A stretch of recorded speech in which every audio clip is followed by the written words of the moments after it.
jacked up review show. It's a jacked up review show. Jacked up review show. It's the jacked up review show.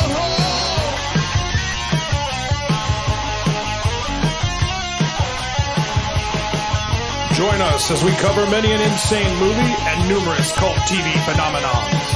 Are you ready to get jacked up? Are you with us? Then listen on. Listener discretion is advised. It's a jacked up review show. It's a jacked up review show. Jacked up review show.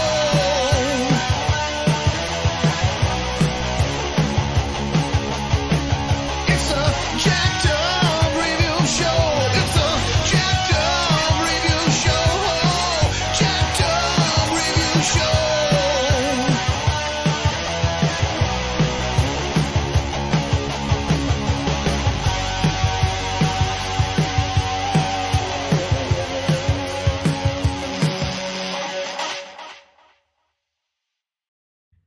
Greetings, ladies and gents, another exclusive episode where we talk about our favorite Scotsman, Sean Connery. Yep. So, Mm-hmm.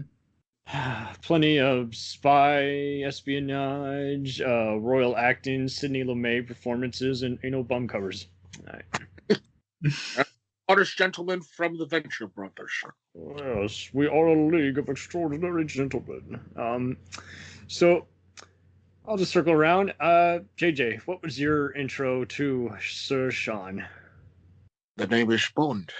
James Bond. 007. I saw Dr. No on cable when I was about 6, 7 years old. Hell yeah. That's the I way to was- do it. I was used to Roger Moore as Oh, Bond. really? Yeah, because I had seen like most of the Roger Moore stuff. My parents would let me watch it.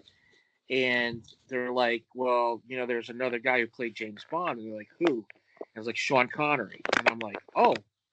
So I got to see HBO would do HBO before HBO became like, you know, cruddy. Wow, check a wow. Yeah. Yeah, would play like Dr. No, Thunderball, From Russia with Love, You Only Live Twice, Goldfinger. They would do that like every month there would be a Bond movie on, and then they played Diamonds Are Forever, the last one he made officially. But I never knew he made other movies around that time. Years before Spike TV and AMC were doing annual marathons. So, okay. Yeah. That's a good history lesson. So that was around 80s, 70s? Let's see, 75, was born 75. Yeah, so this had to be around 81, 82. Okay. Just starting out. Nice. Yeah, just starting out. And then I saw him in Outland. Nice. All right. And then I saw him in, it's going to be weird for anybody who knows, he was in a movie called Gawain and the Green Knight with Miles O'Keefe. Oh, Yes. dear God. Sir Gawain and the Green Knight. Oh, we, God. we had to mention it somewhere along the way, so might as well get it out right now. And then I started to get into all the stuff that he did post the first time as Bond.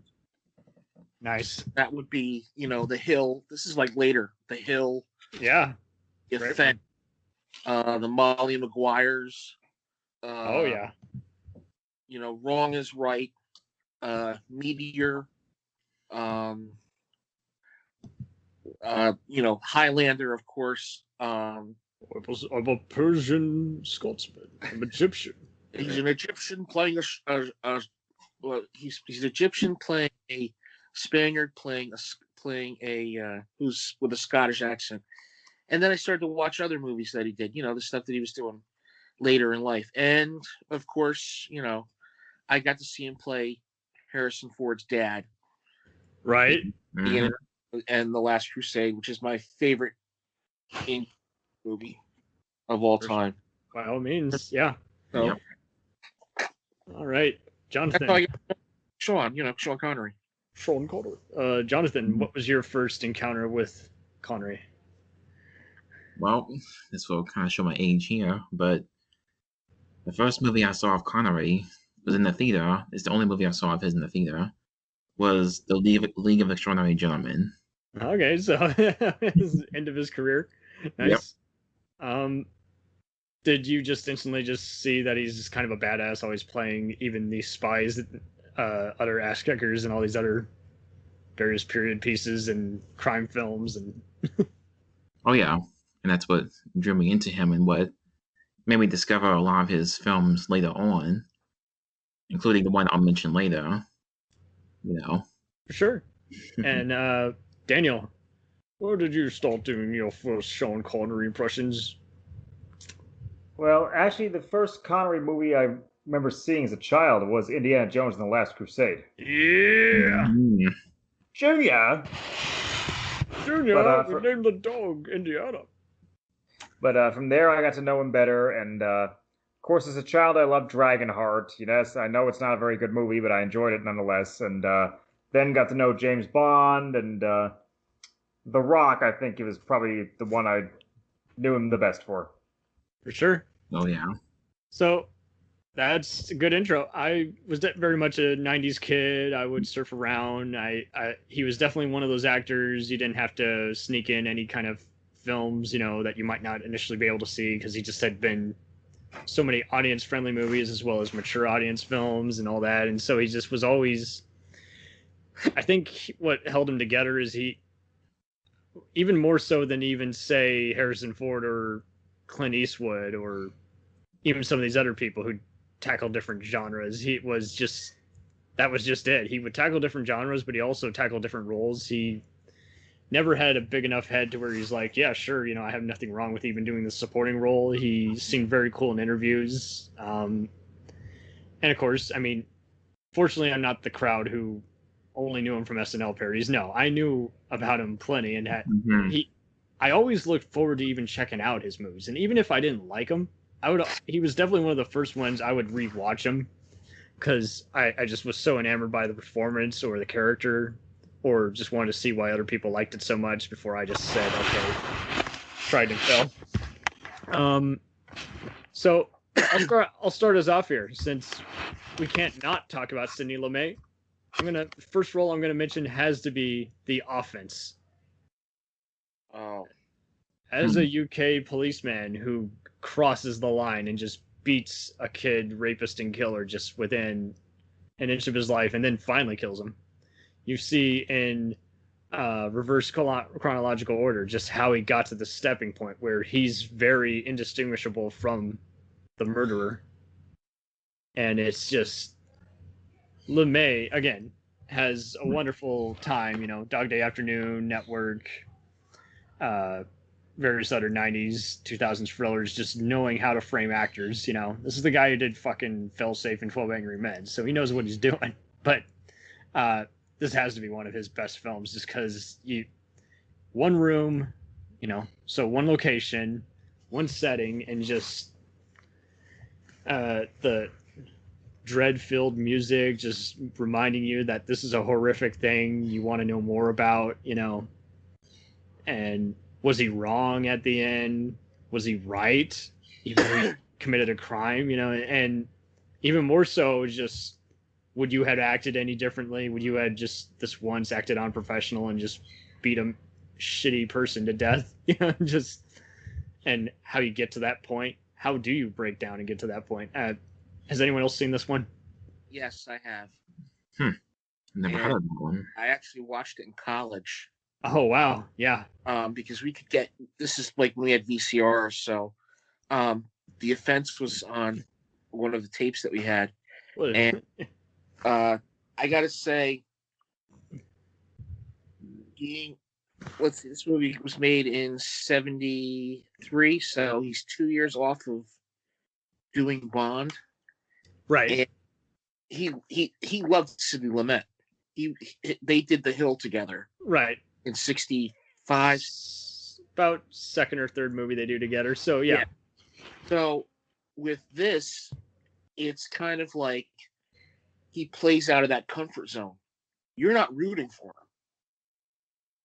Right. You're watching him go, break down batshit crazy Doesn't And he he- say a petty remark about the dead prostitute or something like that? Or Yeah. oh, she was asking for it, and so and then like Ian Bannon just plays with him, absolutely. and he's just like playing and he's playing, and he just snaps, and you just go like, holy crap! The way they frame that bitch slap to the face and all that, he's like, Jesus. And it even questions the animal inside of us, Those who watch this know who they are after seeing this movie. If you're getting off on this, there's something wrong with you. If you are thrilled one minute and shocked the next, I'll give you a pass. But it's just like, shit. It's like, people like this are not born overnight. This guy has either been restrained and been waiting to get an excuse to do something like this, or always wanted to do it and just now he had his invite, or he has done it in the past, but never to this extent to where it was considered unlawful. And I love how it just ends there. There is no courtroom trial or anything. The rest is in your head, and you're just thinking, oh, man. And it's like, what a mess. What a bloody mess. But excellent movie. And alrighty. Daniel, what could role number 2 possibly freaking be? This is one I'm going to pick here that's actually kind of obscure here in the States. And it's a small role for him. Is of King Agamemnon and Time Bandits. Oh, yes. There we go. Terry Gilliam. Yeah. Thank you. He definitely shows up, I think, even playing different characters for different time lapses. Am I right? Or am I remembering wrong? He has like a small cameo at the end, I believe, but mainly he's the ancient Greek king, and just for how short he's in the movie, he does a magnificent job. For one thing, for once, his accent is not quite as pronounced. Well, and it's even funnier because this is where you start seeing him show up, be a charming person. He's straight faced, but he's kind of doing an Ernie Hudson, Michael Ironside, where he's flat out just saying something straight faced that's goofy and just complimenting the movie at the same time. He's like, "Whoa, I didn't know Sean Connery's in this. Whoa, hey, that was a funny character," even though he's totally in the world that he was in. Yeah, it's worth seeing. I don't know if I would react the same to it now as I did then, but if you just want to get a sense for how Terry Gilliam... It's a much blacker comedy, looking back at it with the perspective of adulthood, but... Right. That's how cynical Gilliam is. But yeah, if you love the Fisher King and Munchausen, or even, his Monty Python collaborations, you might like this one, but I'll leave it to those to decide. All right, Johnny boy, you gotta sucker punch us with another Connery role at number 3. Well, since somebody mentioned this one earlier, one that I actually didn't see until just about 4 or 5 years ago, and that's Outland. Okay. Yeah. Not a bad choice. As a High Noon type spaceman.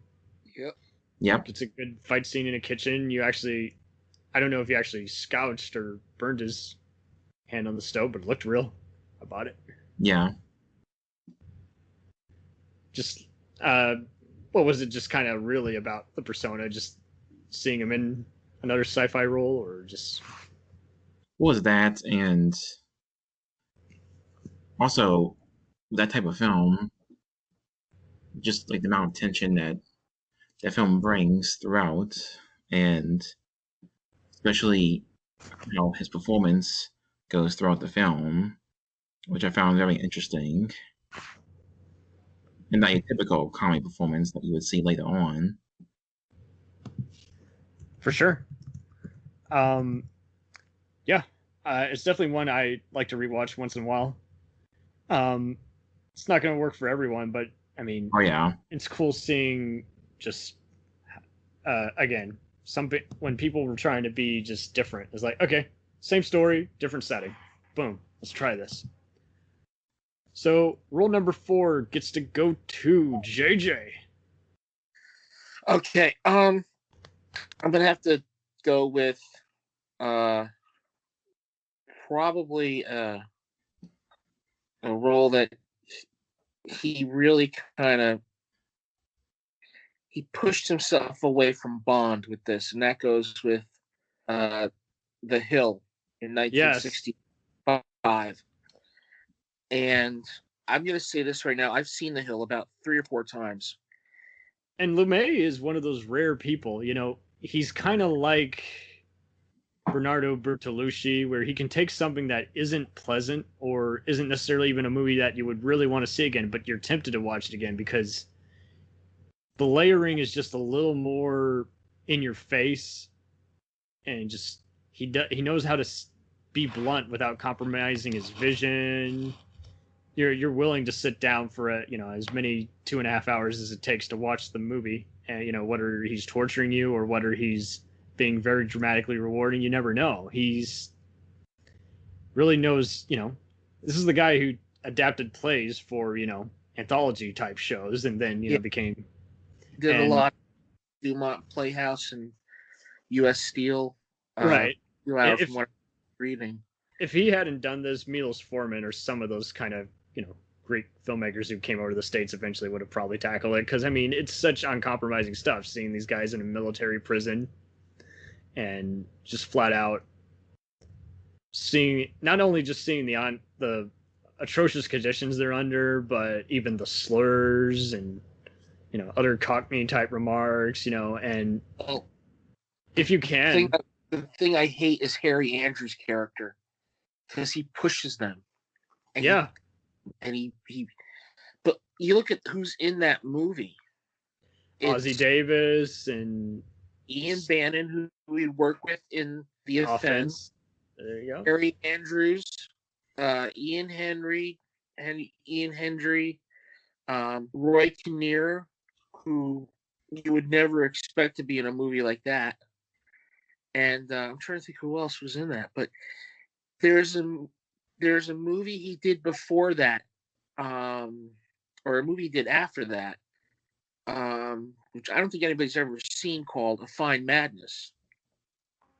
I have seen it. I don't really remember much about it. But after the show, I'll bring that up to you. I'll bring it up to everybody. Okay. But this was the role that he kind of was like, I know I'm James Bond, but I'm going to show you what else I can do. And the great thing about that is, like, when it's filmed, it's 2 characters. It's not it's 2 characters. Him and Andrews are going at it at one point in the office, and you're like siding with Connery, and then Andrews gets up and just starts, and Connery's like, no. So it's like the way the dialogue is written, the way the scene is written, it's so well put together. And the way they show them going up and down that hill, my God, it was like, is this what they did back then? Right. I'm like, my dad, who was a World War II vet, was like, yeah, if you screwed up, they sent you off to prison. They had you do the worst stuff. Right. And I was like, shit, So this movie was just mind blowing. And I first saw it on Encore when Encore played just movies. Right. So I sat down one day. It was, I had a day off from work. I watched The Hill, and I was like blown away by it. Did you ever watch their Stars TV show, sister company, The Directors? Yes. LeMay is featured in a great retrospect, and they talk about how he did the rare thing of not only making them trust him, but just rare blend of just taking theater actors and film and TV actors and just making sure the story makes sense and the objectives. Well, that's why he's one of my favorite directors of all time, Sidney Lumet. Absolutely. He would even write some of the stuff, just polish it. And very rarely has he just made a dud. I mean, I can't get into certain ones, but for the most part, even the ones that the critics didn't even react to, I think are really good, just because they show different sides of the actors we love, and even just take just uncanny premises and make good use of them. And I mean, you flat out wouldn't even have something like Breaking Bad or Law and Order just because of his style is such a signature on every kind of narrative these days. So man, good stuff, guys. 4 roles so far. So I'm going to tackle role number 5 with the 1961 TV production of, in the title role of, Macbeth. Whoa. This- Definitely one he was meant for. that was a very pleasant surprise because, every once in a while my mother would go to Ross, and I love Ross. It has everything, furniture, food, and clothing, just for less. And they would every once in a while have some of those, obscure, 5 movies for $5, type packs. And this was definitely one of those, part of the Mill Creek collection, platinum disc. And, everything else on the disc was pretty shitty or just never going to watch because who cares? But I came across this and saw it with my grandmother. She loves all literature and all this. And, I haven't read everything Shakespeare, and I just like the influence of it all when it's used well, but I'm not also a purist where, how dare you change one scroll of it. And it's just like, no.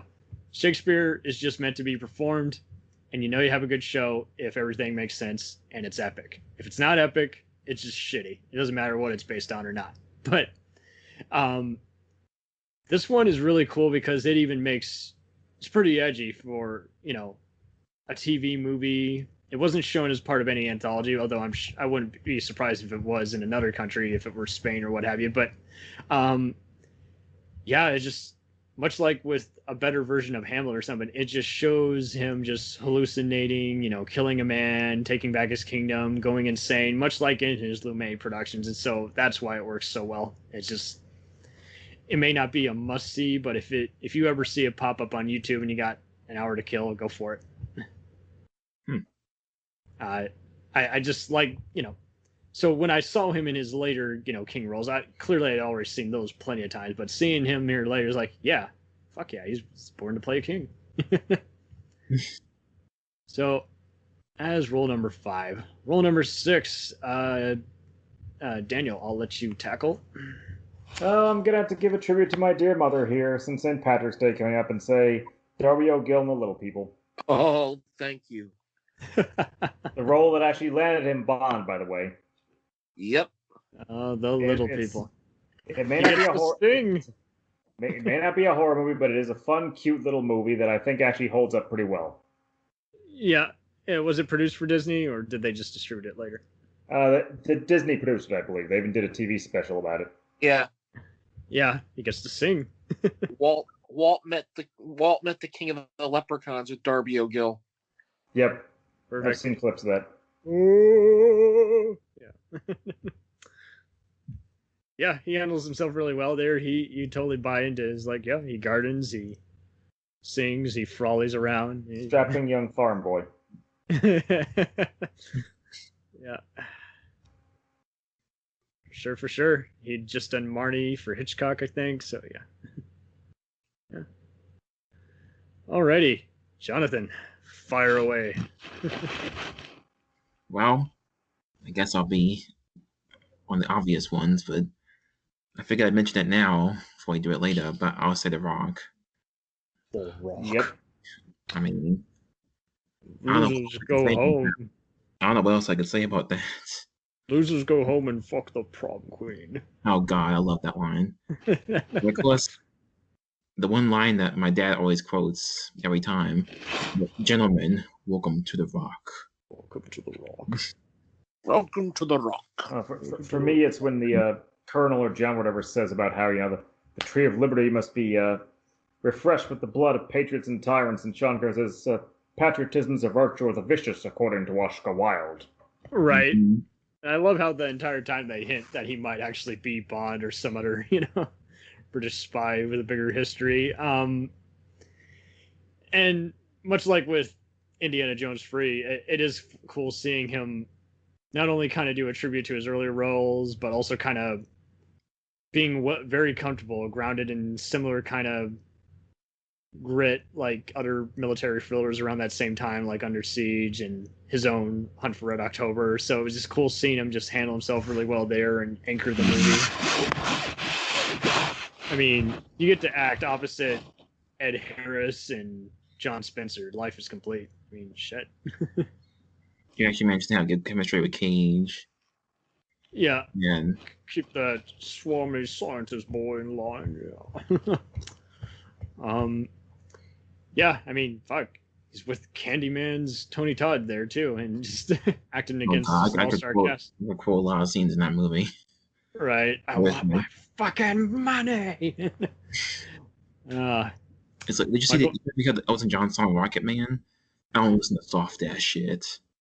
Oh, okay. It's you. You're the Rocket Man. Man. You're the Rocket Man. You want to be the Rocket Man? Yeah. Awesome Yeah. movie. So nice. Okay, so that was roll number 7. And so, JJ, what's roll number 8? I'm gonna go with Henry Jones Sr.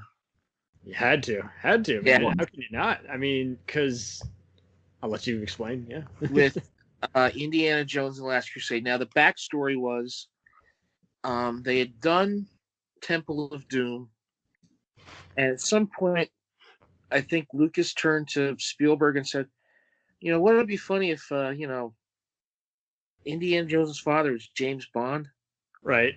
And they were writing the next movie. They said we should introduce his father. So his father is Sean Connery, And it's the perfect revenge because, I mean, Spielberg had attempted multiple times to be a Bond director, and they just turned it down. How they didn't want anyone famous. They only wanted yes men who were established, but Yeah. easygoing people like Terrence Young.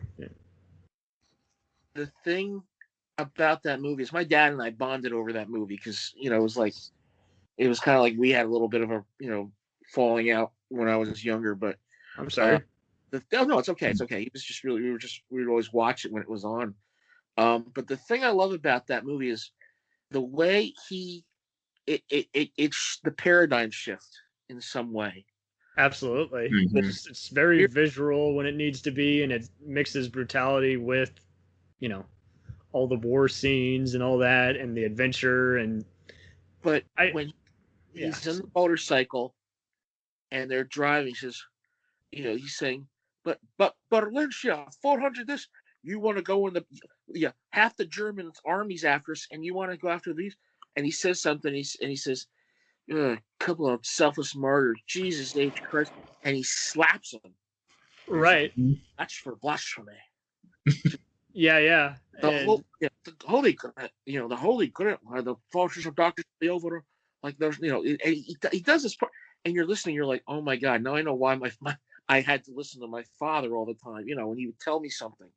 Right. And the way it's all played out, like the scene where they're getting chased by the plane on the beach, right? This is how good it is. Yeah. He takes the umbrella, goes, and the seagulls just start attacking the plane. And then he turns and he's got the umbrella up. He's like, I shouldn't have remembered my Charlemagne. Let my armies be the rocks and the trees and birds in the sky. And he walks away, and like his father's just Indian Harrison Ford in there going like, holy, my dad is really cool, Right. But the best part of that movie is the ending. Definitely. Oh yeah. Definitely. When he said, Junior, lead the way. Yes, sir. Boom. And Yeah. He's been bossing him around. He's been his mentor, who he's always hated, but tried to be an archaeologist like him. He's the whole reason he got into his chaotic adventures in the first place. And I always suspected that he never hated his father. His father and him were always like at opposite ends of what they do. Let alone the world, opposite ends of the world. Well, opposite ends of the world, but here he is carrying a gun and a whip, and fighting off, the forces of evil. Where Henry's more of a scholar, Yeah. He's gonna hit you with a book. Yeah, he's looking, he's looking after the, he's trying to find the Grail. He's got all the, the clues and everything like that. So that's the great thing about it, is these two different, the son who's for adventure, and the father's just more of the scholar. That's the great thing about that movie. Absolutely. So he does a really good role of playing the father. It's the only time he did it, and he really shone out in that role. Yeah, I've seen some people even complain about the bickering between them not working. I don't know what movie they're watching. I mean, this is the bickering where it works. We learn more about the characters, and it doesn't try to be too cute. It's just awesome sauce, all just very. I mean, we see more of Indy's earlier chapter when he was first a kid, so it's both a prequel and a sequel, and so that's. I have. Count to I've, 20. absolutely. 1, 2, 3 in Greek. And that's why I love that. Hopefully, us discovering like how he became afraid of snakes and how he got his whip and how he got his hat also. Right. But and dripping raising into the that one. stakes. Absolutely. I think I've seen it the most out of all of them, even Oh, more so definitely. than Raiders. And I mean, don't get me wrong, Raiders is great and Temple of Doom is good once you get used to the adventure horror Yeah. portion. But I'm a big fan. I mean, I wasn't crazy about it growing up. I just end up it's worth it just for the second portion when he starts saying, you know, we are going to die. Yeah. And doing the bridge scene. But yeah, part 3 is like the one everybody loves because it's just like, you know, it Good wasn't balance. as loved at the time because, you know, they were sequeled out of movies and all that. But it's like, no, they did a hell of a job. I mean, just the sound mixing, I think, got some awards even. And how could it not? I mean, that fully Yeah. on the planes. Well, the thing about that movie is that came out the same year as Batman Mhm. Right? and Star Trek V: The Final Frontier. Oh, dear. Eh. Yeah. I remember people were going to say, I wonder how much Indiana Jones is going to take in till Batman comes on. Because I remember I would watch E, and E would do the same. There's like, you know, Indiana Jones is the #1 movie, you know, and I think it came out in May of that year. Right? It comes out in May. 4 or 5 weeks later, Batman opens up. Indiana Jones goes, boom, down to #2. Damn. And then Star Trek opened, and Star Trek was doing good, and then that just kind of faded out. You know. Also known as Riff Tracks calls it, Shatner ruins the franchise. Yeah. Oh boy. I love. What's funny enough is part 5 of Star Trek also deals with some religiousness, and like the best part is just near the end when the Shat just says, "What does God want with a starship?" But you gotta suffer for all that other stupid shit first. Spock's boots are cool, but they're not as cool as father and son teaming up. Yeah. Yeah. Oh man, and I mean, he really did become a cool favorite of the franchise. I mean, after watching that movie originally, I realized if you can do a Jimmy Stewart impression, you can also do a Sean Connery impression. It's like, oh, son, boy, what are you doing? Mhm. But it's a crowd pleaser, but it's also a brutally efficient movie. It's also just a very gripping drama and just illustrates why we like the franchise in the first place. It just last great indie film. Oh man. So that was rule number 8. I've been hogging it, so I'm gonna let hand it over to Daniel again for number 9. How do you follow up with that? I mean, if you want, I can mention a role, and if you like it, you can take it.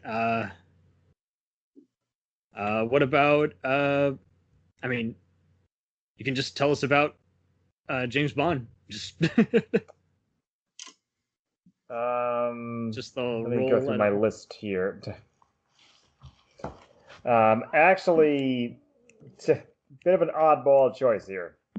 Okay. Okay. When he was the villain in the Avengers movie in '98, the original Oh The my Avengers. god. Oh my god. He's like the only one who seems to just say, "Yep, it's a shit film, and got to do the professional thing." Yeah. And I think he was enjoying himself doing it. I got the impression he was like a young fan of the original Avengers when it was on TV, so this was kind of a dream for him. First time I saw that movie, it was on the Weather Channel. Really? Yeah, they got desperate one year and started showing disaster movies that had to pertain to the weather, like The Perfect Storm. And I was like, I mean, I don't hate this like other people, but I don't like it either. But before the History Channel turned to Ancient Aliens, there was. Right. Well, that's just it. They're the same company buying the same or at least buying the stuff from the same production company that does Ice Road Truckers and all that. Oh boy, ratings, man, ratings. Yeah, he definitely handles himself that way very well in like a Batman and Robin kind of way, whereas like the villain is better than the actual heroes in the fucking movie.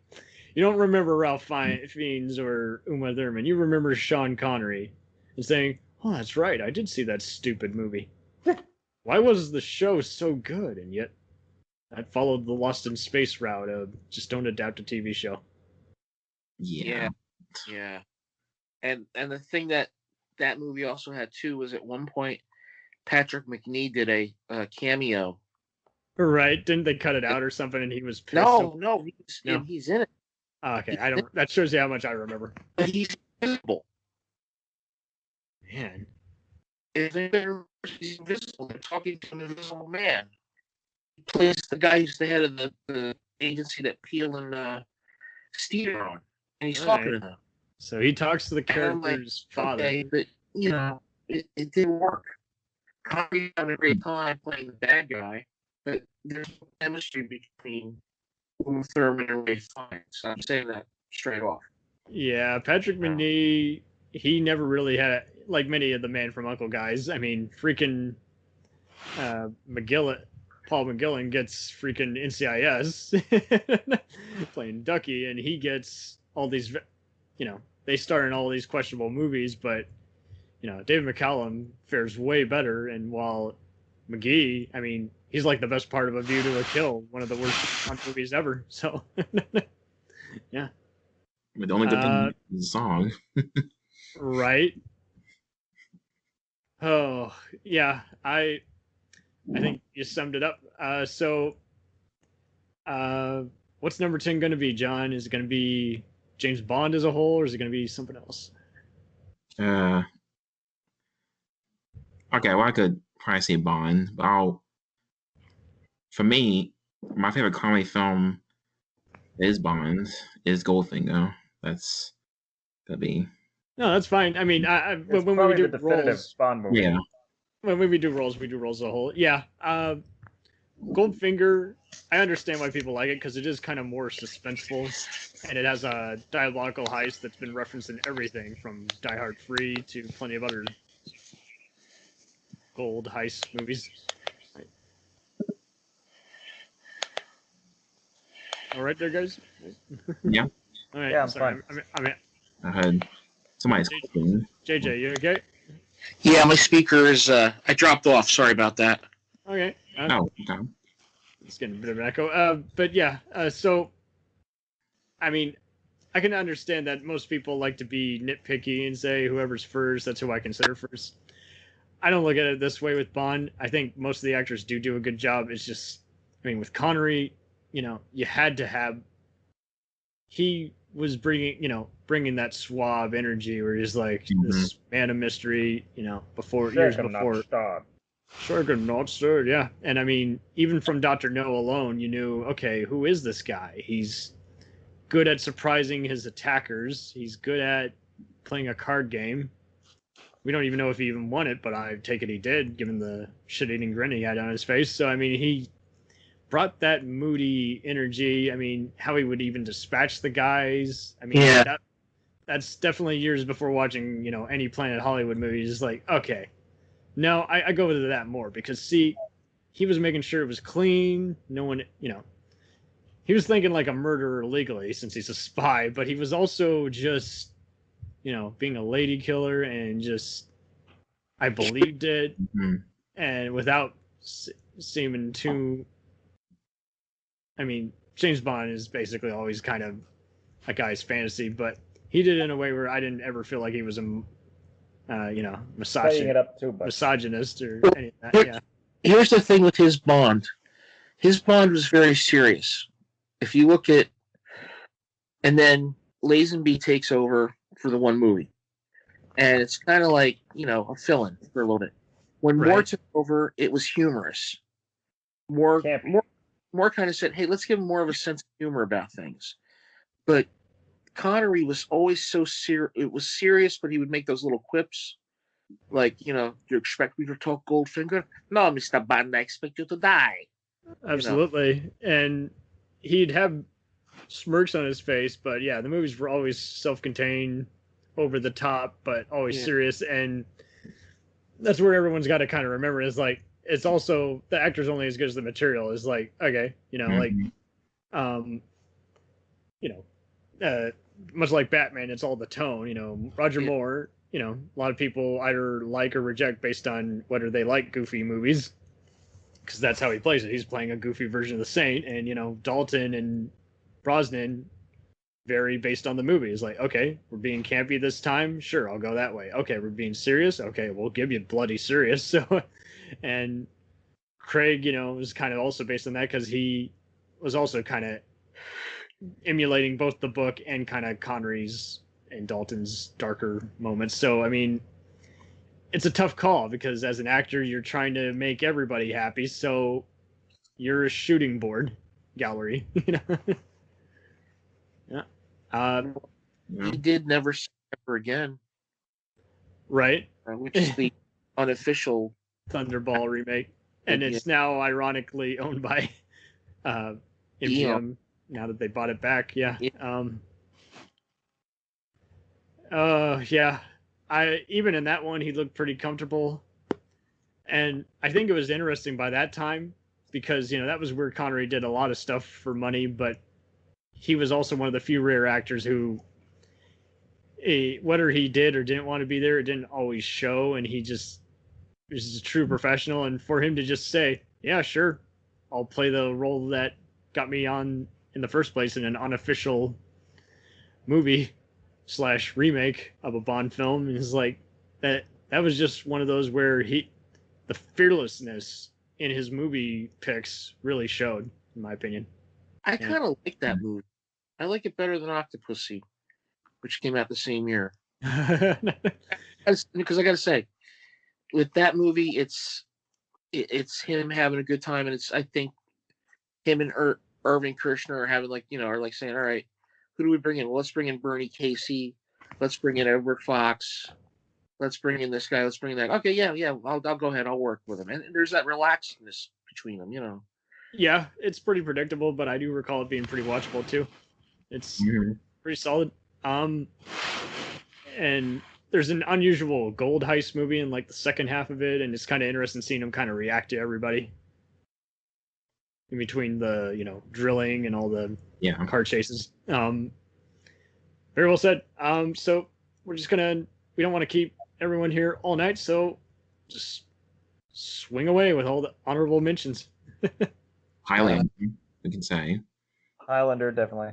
Definitely Highlander. I mean, because he brought an Obi-Wan type gravitas, and so it was definitely one of those where it's like, oh man, had he played Obi-Wan, this is what it would have looked like. Had he played Gandalf, this is what it would have looked like. He made you actually want to seek out the first sequel just because he returned for it, although for a paycheck. Because Yeah. even though his subplot is the biggest issue of the whole movie, where it's like, how did he come back? He died, and you still follow him along the way because, much like with, I can't believe I'm fucking comparing Highlander to Indiana Jones. He did bring that same kind of mentor and buddy persona that made you forgive, Lambert's thick,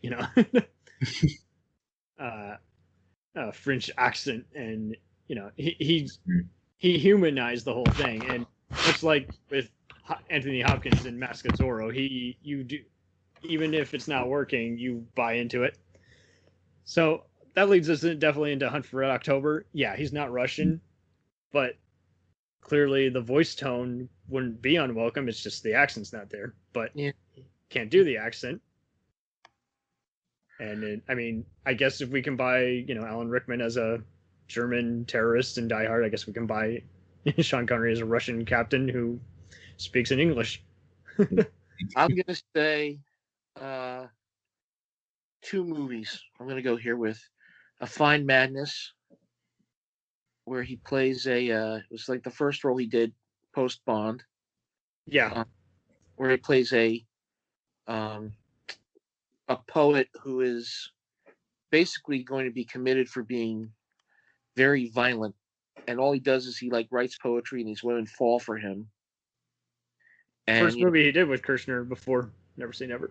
yeah, and then there's a movie he did in 1979 called Meteor, which was one of the last pictures American International made. Irwin Allen, yeah. No, it wasn't Irwin Allen. Irwin Allen didn't have anything to do with it. I'm not trying to be nasty, but No, that's all good. it was a movie that had the all-star cast in it. Yeah, Natalie Wood, for God's sakes. Natalie Wood, who was actually Russian. My bad. It's Samuel Z. Arkoff. That's who it was. Samuel Z. Arkoff, yeah. Natalie Wood, Brian Keith. I'm trying to think. Martin Landau's in that movie. Oh, yeah. Trevor But it's so funny. It was on Sci-Fi Channel probably around mid-2000s. I remember my uncle would always, be cooking all day. My father would be doing chores, and they would always just, have TV on. And so what easier to go to, just have Sci-Fi Channel on the background. They got something wacky going on, or actually a cool thing, depending on the day. And it took me literally a minute, and I said it instantly. It's like, oh, you guys are watching Meteor before they like, man, Cam, going to town with the movie fandom. I'm like, yeah, I've seen it. It's a fun movie. You know who directed? You know who had Roland Neame directed it, and Run Shaw produced it. Wow. But the cast was Natalie Wood, Carl Malden, Brian Keith, Trevor Howard, Martin Landau, Richard Dicehart, and Henry Fonda. Yeah, Wow. It's got quite a cast for a disaster movie, but I mean, if you don't like meteor type disaster movies, you'll probably hate this one. But I mean, it just gets to going. It kind of reminds me of the China Syndrome from around the same year. It just kind of has that. I like how it's isolated, and Connery is just kind of just very comfortable doing this kind of just, scientific exposition, and fearlessness. It's like, well, what are you waiting for? We got work to do, people. You have a missile platform called Peter the Great, which is pointing at us, and we have a missile platform called Hercules, which is pointing at you. Now, I suggest we combine our forces and try to take out Orpheus, this killer asteroid. Oh man, he's really good in Cuba, which is another Richard Fleischer, type action adventure movie. Just American foreign diplomat in foreign territory. He's not playing a Cuba, I don't think, but yeah, he's like at he's helping people get away to like a U.S. embassy. He gets a cool tank chase, gets to use it, much like Last Crusade, if I recall right. But pretty straightforward movie. He's had a few that I have yet to see or need to re-see. I mean, Wind of the Lion is definitely one I need to rewatch. The Man Who Would Be King is definitely excellent. I mean, I do recall him and Michael Caine really liked working together on that adventure picture. yeah. I mean, and because it's just got everything, much like the Rudyard Kipling story, that it was already good movie material there. I mean, just having a man who lets his ego buy into him, becomes a martyr, and John Huston wanted to do that picture with Clark Gable and Humphrey Bogart. And absolutely. He said, I wanted to do it, and unfortunately, Bogart passed away before they did it. He would have been fantastic in that. It would have been a total Treasure of the Sierra Madre type fiasco. But what I hate so much about Connery's AFI tribute, which was a great special if anyone hasn't seen it, back when it aired on USA Network, is they kept showing the clip of his final scene, and I'm like, damn it, don't give away the whole movie. No, you gotta have the scene where he's talking to Kane. Now, Peach, now Daniel, listen here. We need to find a way. And Michael Caine, have you ever seen Steve Coogan and that other guy do the imitation of Connery and? I haven't, but I'm familiar with Coogan's work. God, it's hilarious to watch. He is a funny dude. And yeah, I mean, oh wait, yes, I did see that on YouTube, but it was what feels like eons ago. But yeah, I think it was part of his. I forget the name of it. It was part of Coogan's like fake reporter TV show bit. But yeah, they play so well off of each other, and it's just so cool seeing Connery again in another role where it's like he's the hero, and yet he's also the opposing force against himself. He is his own worst enemy. He is wanting to become a king of this village and have these people work for him. He's no better than the people he's, leading a Seven Samurai style, rebellion against, and the themes play well to him and he echoes them because he's just so in line with it. I'll go ahead and mention Entrapment. I was going to say that one too. Or what is essentially a silly, Mission Impossible type heist movie. This is one of those movies where it's like, if you just go in expecting, replace Audrey Hepburn with Catherine, replace whatever, 40s or 50s leading person with Connery, it works on that level. Implausible as hell, not an inspired screenplay, but a very fun caper nonetheless. And I totally buy into their relationship. But out of sight kind of way. Yeah. We got Untouchables. Untouchables had to. That Mamet script was meant for him. It's like, Yep. I love the opening scene where he's just playing the patrol officer and he's just like, just throw it in the goddamn trash. Mm-hmm. He does not put up with anyone's bullshit. Well, I love his being Italian. I love his right. Just like a Dago bringing, you dumb. What do you say? Just like a Dago bringing a gun to a knife fight. He echoes that about 2 years later in the other Sidney Lumet movie, Family Business. Yeah, And- grandma, all that goddamn pasta. Absolutely. I only saw it on Comedy Central, so the language was censored, but there were still many funny bits where he just tackles his son, Justin Hoffman, and says, "Get over here, you damn midget." And just flat out, while he's hitting his ass over the head with it, it's like, man. And it's a cool premise because it's inspired by a real event. And LeMay said he, got blasted for it because of the casting and all. It's been regarded as a decent movie as time has moved on, but he noted how he approached it with a campy treatment. The story appealed to him. I'll half agree. I think it's a good movie, but I can take it serious, and I think it delivers as a comedy and a drama because it shows, 3 generations of thieves, Matthew Broderick, and this is probably one of the few roles I love him out of, outside of Ferris Bueller. He just was always just appearing in movies that he was either miscast in or just not well used or just never really took off as much as, Bueller. But this one is interesting because he just plays it straight, kind of like in Biloxi Blues, and he just plays just so well off of, angry dad Justin Hoffman and wise ass and troublemaker, granddad Sean Connery. And I won't give it away, but it's rare that I see even crime comedies like this. The most would probably be like the remake of Going in Style. Yeah. Oh, okay. And there's plenty of other ones, but hell, look at anything with Michael Caine or Morgan Freeman. They do a heist movie about every 5 years. So That's true. and I'm not even talking about their well-known ones. Like, they seriously legit. I'll see them always play some kind of thief or safecracker or wise ass in some crime caper. And I think it's just interesting just seeing Connery in this because, he gets to go on trial and he's so comfortable working with LeMay, and yet he still brings a totally different kind of character to this whole mix. That's why I like it. Hell, he hated working on it, but I'll mention it. League of Extraordinary Gentlemen, because he is in total James Bond mode. Yeah. All dressed up as Indiana Jones. But I mean, the beginning of the movie, he shoots a guy who, he injures, and the guy then I think tries to poison himself or something. I'm like, oh, okay, yeah. So it's like the beginning of Dr. No, and it just, his misery is our enjoyment. I'm sorry. I think he really carries this movie. I actually like this better than the comic, which I think is overkill. Don't get me wrong. I like some of Alan Moore's stuff. Like V for Vendetta is fantastic, but like this, both the book, comic, and the movie. But like this His this worst movie is. tendencies were on display.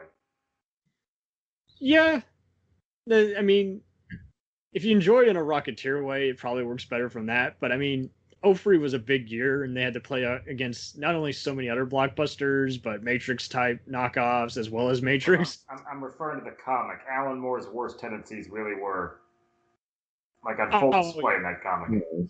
oh, yeah. I mean, it opens up with like abuse and a rape. And I'm like, that's not what I want to see in a comic book. I want to see, dark history, people brewing. Yeah. He's And it's sad because that movie had a director like Stephen Norrington, who I actually quite liked a few of his works before with Death Machine and Blade. So Connery did not get along with him either. yeah, that's the problem there. And that's why he retired. Well, I want to bring up a movie that he did with John Borman that we all have kind of seen in the peripheral. I don't know if we've brought it up. I don't know. A movie that he made where he basically wore a bandolero and a red diaper. Oh, we're talking about Zardoz. All Yes. right, perfect. Oh. I thought so. Corman produced that? No, it was John Borman. Oh, Borman. I thought you said Roger Corman. I'm like, I don't recall Roger Corman ever working with Connery, but yeah. Oh, maybe. That was a movie he did right after The Offense. Yep, years before Outland. But like the beginning of his sci-fi roles. Yeah, and my mom, I remember it was on Channel 11. Oh dear. Yeah, Channel 11 played it. How'd they edit it? Yeah, it was like on Channel 11, and I watched it, and I couldn't get them. That's Sean Connery. Okay, fine, Jay can watch it. About maybe a half an hour into it, I was like, "What the hell is this about?" Right. These guys walk around. They wear these masks. They shoot people. Then there's these. It was kind of like, what's the word? Battlefield Earth. No, I'm not say Battlefield Earth. It's kind of like like 2001 meets Lord of the Rings. Meets 2001 meets like Brave New World. It's a Brave New World. Yeah. And I've seen people even compare it to Logan's Run. It's that kind of dystopian. I think it's well intended, and every bad movie lover or B movie fan should totally see it. I don't know how to suggest it other than that it's a trip. It's a total acid trip. Well, when I was in school, I watched it one night. I was not under the influence of anything, and I told my friends about it, and I said the line, "The gun is good, the penis is evil," and they called me to the principal's office.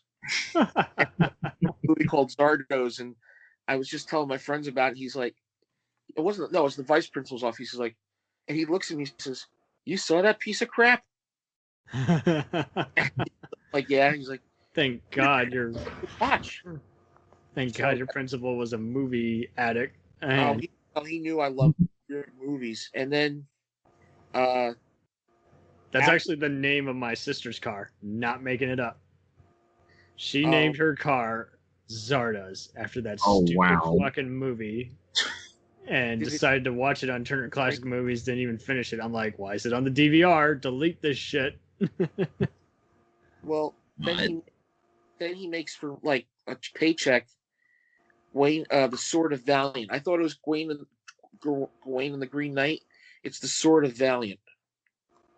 I think it went under multiple titles. Yeah. Well, actually, a weird one, especially when it's the talking head. Yeah. No. He's decapitated and his head is talking. But he's very comfortable doing all these King Arthurian type roles, and I think that's why he rocks in them. I mean, but second best part about Prince of Thieves. Oh yeah. The third, following Christian Slater's F-bomb and Morgan Freeman's speech as the Muslim warrior. I still love that one. That's still my favorite Robin Hood film. Yeah, it was pretty good in it. I can mention the Presidio. Mm. Presidio's great. Again, another Navy cop role. Very comfortable working with Peter Hyams after Outland. Mm-hmm. And he playing beats a again. kind ball with his thumb. Right? Oh, it's a great Ah. scene. How does that happen? Then you got Rising Sun, where Mr. Kurumoto does not want to talk to you. That's right.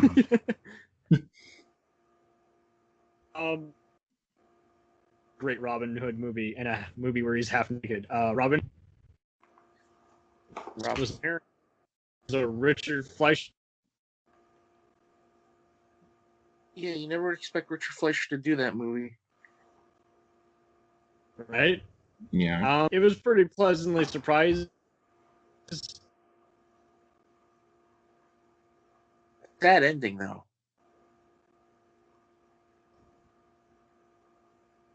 I will say that.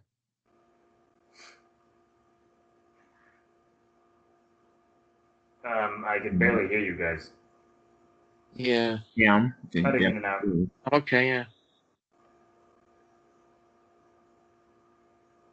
You hear us? What about now? Yes. What about now? Oh, I can hear you. Yeah. I can hear you. Okay. Yeah. But, Yeah, Robin and Marion, it's a fun movie, but it's going to really depend on your mileage. I think there's enough battles and fun organization to make it worth watching, but yeah, the ending is pretty sad.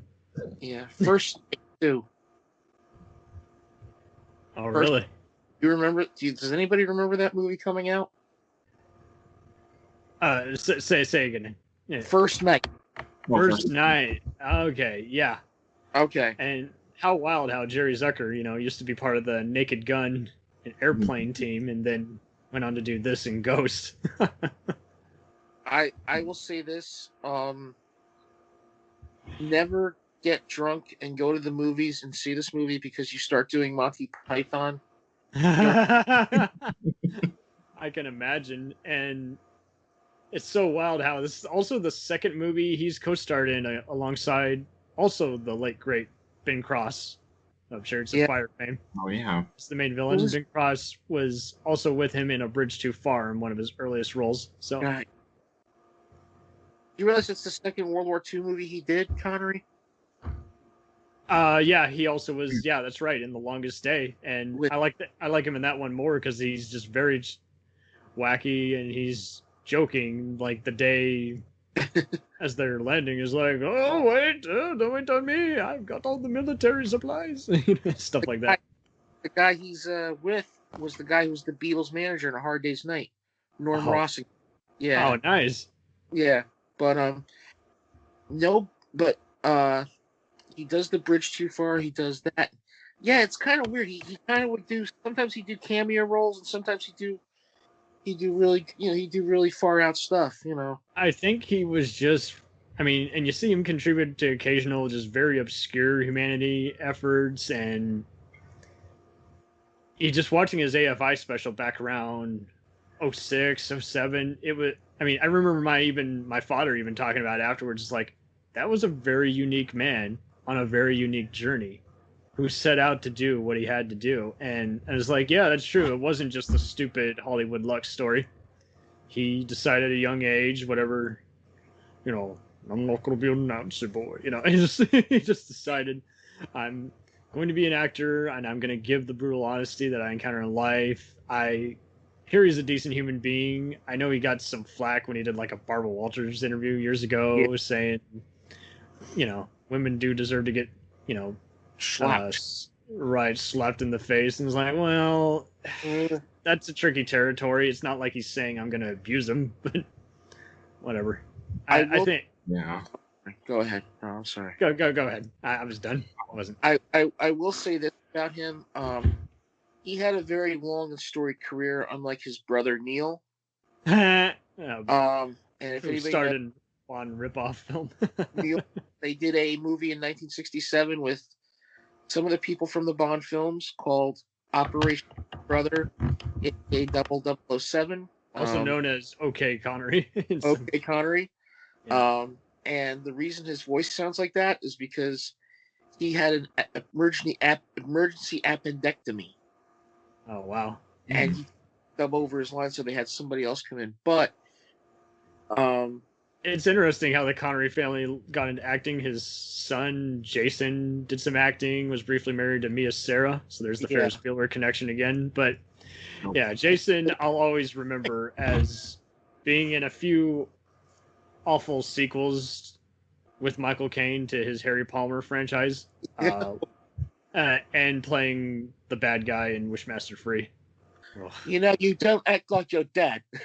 Yes, don't act like your dad. Yeah, go back. Go back to where your father. Go back and tell your father to give you some acting lessons. Right. His son basically kept getting obscure and then kind of started just doing random, just TV directions. And it was like, well, I guess you found your avenue. Sean just seems like the kind of guy is like anyone could have a beer or a meal with, and you'd get along just fine. I think that's why everyone just reacted to him. They just felt like they knew someone of that nature somewhere, somehow, any country. You know? He's also known for beating up a mobster. Oh, really? Really? He beat a crook at some fashion show or what? He did a movie with Lana Turner called Another Time, Another Place. Oh, okay. I thought you were talking about he beat someone up in real life. No. She was with a mobster named Tony Stampanato. I think that's the last name. And he was like a low level mobster, right? Oh, yeah. So he would get abusive with Lana Turner. So Connery didn't like it one bit. He started pushing her around. So he reportedly took Stampanato, punched him in the face, and then grabbed him by the arm and pushed his arm behind his back at an angle that most arms can't bend at, and then threw him out of the studio. That's fucking awesome. Interesting footnote to that. And this was before he got his arm broken by Steven Seagal on the set of Never Say Never Again. Yeah. Seagal was the fight coordinator on that movie, guys. And he made fun of it on a Jay Leno interview while promoting The Rock. And he's like, yes, but I'm the bigger man. Or something like that. Yeah. If you see Seagal now, he is a bigger man. I was just on Munson at the movies, and we were talking Keith David, and we couldn't stop making. I had to force myself to stop making Steven Seagal jokes. But the interesting footnote is that Lana Turner's daughter killed Tony Stampanato. Oh wow! Yeah. She still couldn't bring herself to defend herself, but others in her family saw the mice in the Connery. Oh, God. He stabbed him. She stabbed him like 5 or 6 times. What happened was that he was abusive with her one night, and she was sleeping in the next room, and she couldn't take it, and she grabbed a knife and was like defending him. And he's like, what are you going to do about it? What are you going to do about it? And she just went up and she, started stabbing him, Sometimes it takes mobster tactics to kill a mobster. Gotta do it. You gotta put a knife Shank him. Guy, you don't move that way. Get it? Hey, good. Shank him if you got him. I shouldn't say anything because I have family in that business. So oh dear. Yeah, no. Just low level guy. Don't worry. He was just asked him one day at a restaurant with a bunch of guys in pinstripe suits. Uncle Frankie, are you in the mafia? funny kid. Wow. So yeah, that's what happened. But yeah, that's the thing with Connery. He couldn't take he didn't take shit from anybody. Nice. He is deeply missed. He was definitely one of those, literally everybody responded and everybody had something nice to say as opposed to remarking about. And I think he's definitely one of the few. He was always in a bunch of movies that every generation saw and everybody wanted to see his earlier movies because he had that kind of rare kind of appeal. He could be endearing, he could be an asshole, he could be a likable guy, he could be an anti-hero, he could be anything, and he could even be a villain who was, and that didn't really even deter anyone from seeing it because you just knew there was always just some unusual side to the villain, per se. Yeah. Mhm. He's definitely one of those. I doubt any critic even listened to any review of his movies. They were going to see it opening day because he just had that rare kind of box office draw and likability. So Exactly. it's been great doing this with you guys. So Yeah. I'm going to let everyone plug again. Second day in a row. That's right, folks. We do 2 podcast recordings sometimes back to back. So, Nightmare Nerd, what do you got cooking? Well, as always, Facebook, Twitter, and Instagram, and you can find me on YouTube. The channel is growing up to 167. Shit, yeah. So very glad for that, and thank you all. Eat, drink, and be scary. Anytime. And Jonathan Mark, what are you watching now? Well, I'll be trying to look at some Dolph Lundgren films, Yeah, now we're talking. and then in a few weeks I'll be seeing the new Bob Odenkirk film. It's coming out in 3 weeks. Nobody. Yeah. Yep. It's like Falling Down meets John Wick. It's going to be interesting. Hopefully it's good. Fingers Yeah. crossed. I hope. And JJ, what do you think you're reviewing next? Well, I finally got the box set of Mork and Mindy. Oh. Yeah, all 4 seasons. And I'm gonna work. No.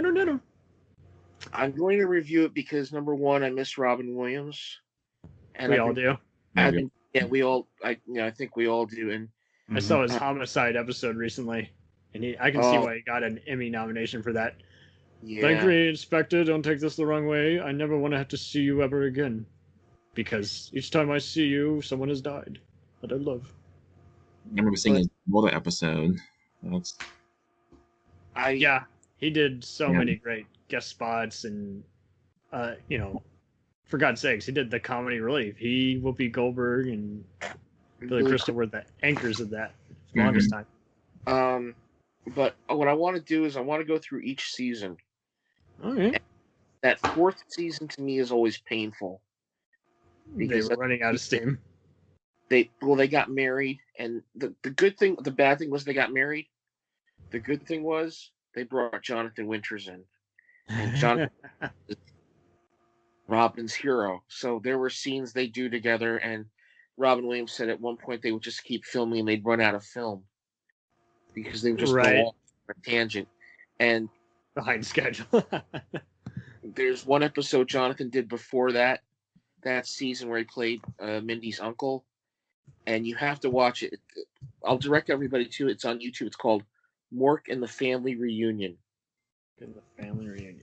And there's a scene where he eats this Orkin dessert called Fleck, and he just goes off, and you can hear the guys in the crew and the audience just starting to crack up, and then Robin joins him, and then it's Jonathan being Jonathan. So I'm gonna start doing a season by season recap of what was going on, and then take it from. Oh, I'm probably gonna try to do Laverne and Shirley and Happy Days. So, now you're speaking my language. Happy Days. I'm gonna do all the Gary Marshall stuff, and hopefully I get the Gary Marshall. And why are you doing that? You're not supposed to be doing that. Hopefully I get. You're not talented.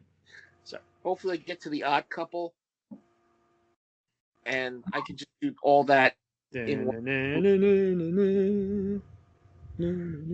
Sorry. Oscar. So that's what I'm gonna do. The Apartment is kind of like In the Heat of the Night, where you took a great film with 2 beloved leads, and then you did a show, which was also a great piece in its own right with 2 great leads. Just like, well, it just goes to show the impossible can be done.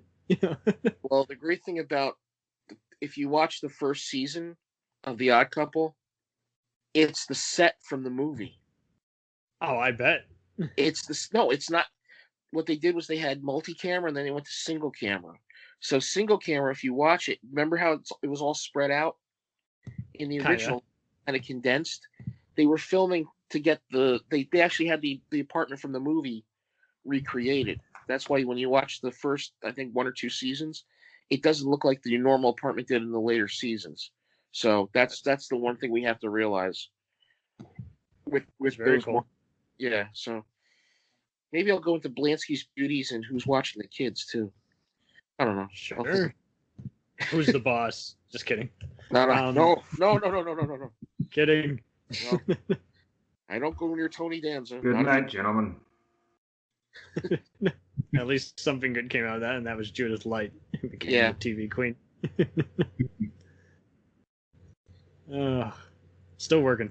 Anyway, yeah, thank you all for doing a double header with me, and this was fucking awesome.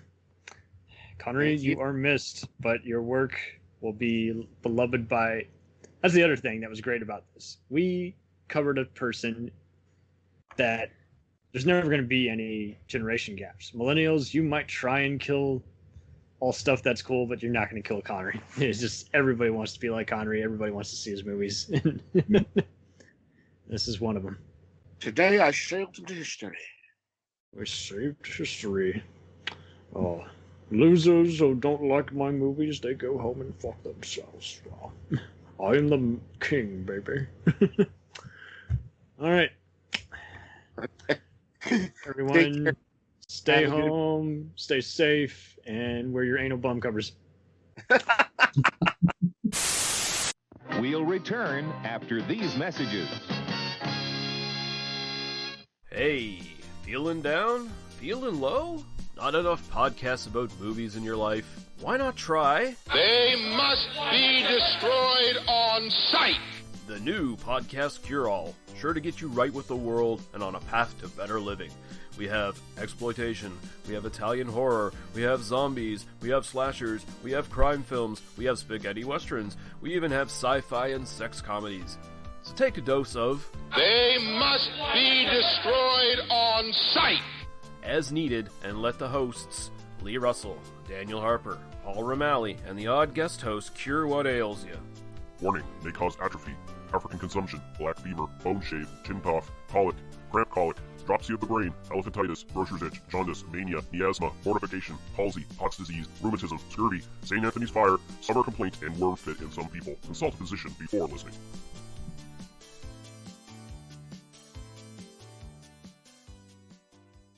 Hey, I heard you like movies. I heard you like to hustle. I heard you like podcasts. Well, guess what? There's a podcast for you out there called The Home Video Hustle. Damn right. Every Friday we talk about whatever movie PJ picks out the bag. What does that mean?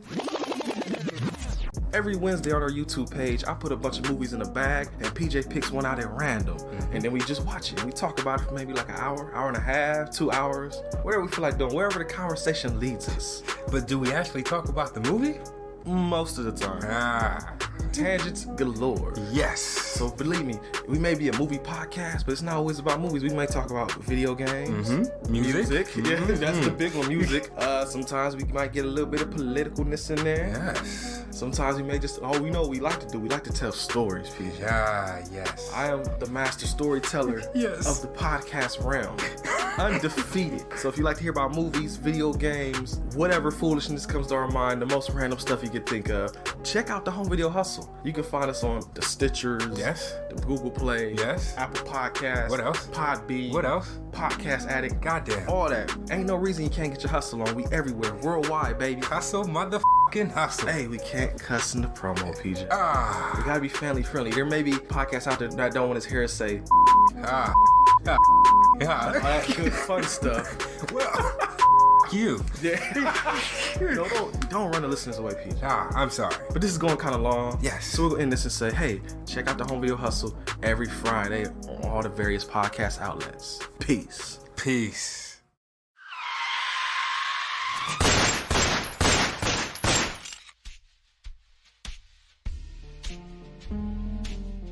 As far back as I can remember, I always wanted to be a gangster. And while Witch didn't make it to the top of the world, he did make the Gangs of Hollywood podcast. So join the gang and enjoy a movie review podcast about movie gangs, gangsters, mobsters, and the mayhem they cause. You can find GOH Podcast on Facebook, Twitter, and Instagram. At GOHPod, at www.gohpod.com, as well as your favorite podcast listening app. And remember, say hello to your little friend for me.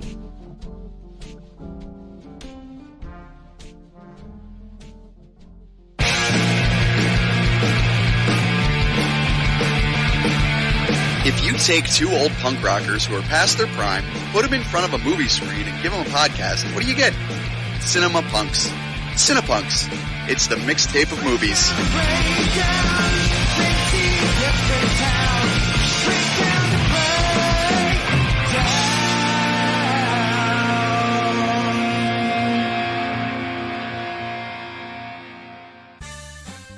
Did you ever see a film at such a young age it left you traumatized with cinematic wounds?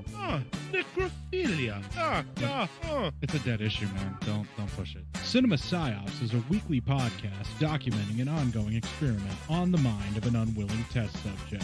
No one should have to watch this movie. Oh, no one should have to watch this? No one should have to watch this movie. Surprisingly, it's not a topic that a lot of people really want to tackle. I'm shocked, prudes. I know, really. Right? It's the next sexual frontier that no one wants to explore. I am, in the most sincerest of senses, disappointed in you. It takes a powerful goddess like Connie, jam her arm down the monster's throat and kill it. Oh, I'm still tripping out over that. Even as a kid, I was like, I gotta find a girl like that. Every week, I get a new look of disappointment that I never thought I could get out of her. Unimaginable. At 12 years old, you should not be watching this movie. Obviously. At 13, you should not be. 14, you shouldn't be. I'm not entirely sure even 17-year-olds should be watching this movie. Just because you're offended by something doesn't mean that you have the right to demand that it doesn't exist. Watching this film again, I had all of this like little nerd glee with everything that kept little popping history up. doll popping up absolutely. at you. So I totally loved this film. Hey, I know why you couldn't see that. It's because your brain's warped from watching this shit at 12 years old. Yeah, this is a rough movie. I told you ahead of time when we were getting ready to do it that it was How going to be could a you rough watch one. this shit at 12? Because physical wounds heal, cinematic ones don't. Listen to Cinema Psyops.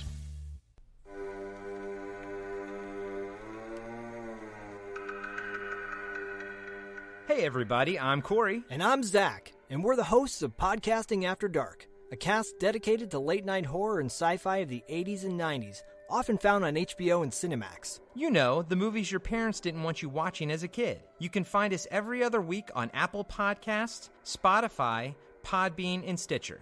This is what you want. This is what you get.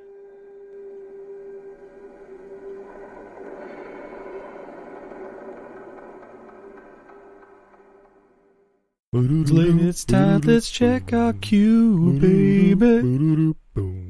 Pair it with a couple brews, baby. We love good movies.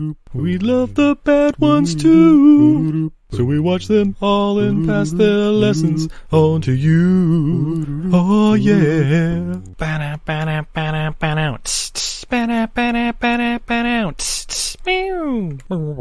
Everything I learned from movies helps to make life a little bit groovy. Whether one likes plot holes or gratuitous movies, it's time to get busy with your friend Steve and Izzy at eilfm.podbean.com. Welcome to Who Was She podcast. I am your host, Tara Jabari. After a decade working in documentaries, marketing, and all things digital media, I found that podcasting is a strong medium to share stories.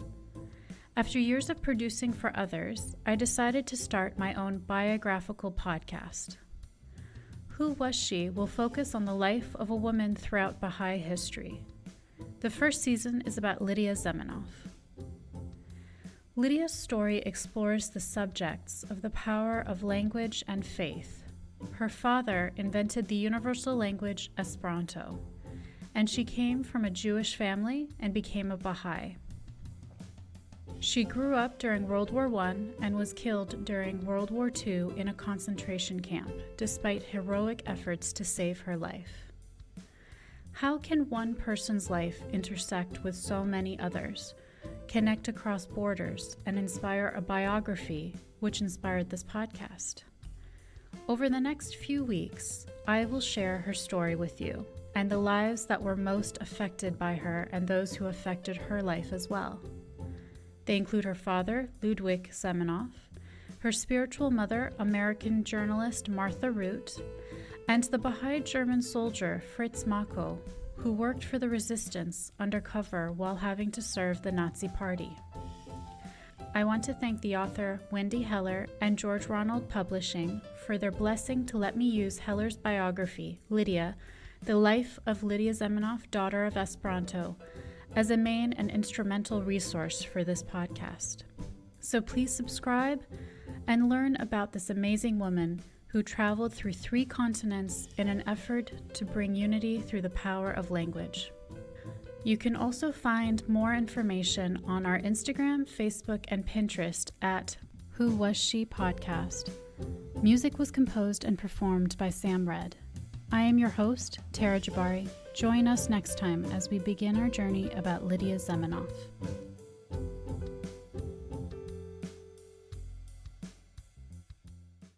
Hi, everybody. It's Mac Jackson. I wanted to invite you to a new site called the Forever Adventure Network. This website has everything: pictures, videos, blogs. There's original music by Harmony Constant, 2 podcasts. One is the MacGyver podcast, where we celebrate Richard Dean Anderson, his iconic roles, and how it's influenced our lives. There's episode discussions, interviews, and life conversations. The second podcast is the Never Gets Old podcast, where we celebrate all the best things that we love in life, from TV, movies, music, and comics. The site is also the home for the MacGyver SG-1 audio series, an ongoing adventure series that continues the adventures of MacGyver and SG-1. There are also multiple stores to choose from for all of your pop culture and adventure needs. Come on by and check us out today. And thanks for joining the adventure. Are you sick of the same old stale podcasts? Well, then join Vanessa and Darren as they dissect movies of all kinds. The 2 lifelong cinema lovers bring their favorites, curiosities, and first-time watches to the operating table and inject them with a healthy dose of snark. Then there's the waiting room, where they examine books and short stories. So just look for them on Apple Podcasts and where fine podcasts are available. They're part of the Legion Podcast Network. Follow them on Twitter at VDClinicPod. Join them on Facebook at facebook.com/groups/VDClinicPod. Or email them at vdclinicpod@gmail.com. They're ready to cure what ails you. And still, they just might be a little contagious. We now continue with our program.